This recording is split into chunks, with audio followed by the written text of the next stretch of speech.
पंजाब हुकूमत ने primary schools, middle schools और हाई स्कूल में गर्मी की शिद्दत को देखते हुए मौसम गर्मा की तातीलात का ऐलान कर दिया है।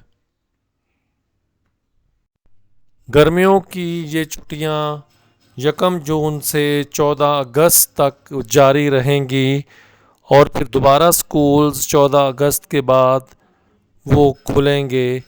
तो ये गर्मी की शिद्दत को देखते हुए हुकूमत पंजाब ने ये एक हफ़्ता पहले ये छुट्टियां अनाउंस कर दी हैं, वरना जो पहली अनाउंसमेंट थी वो 6-7 जून के बाद की थी।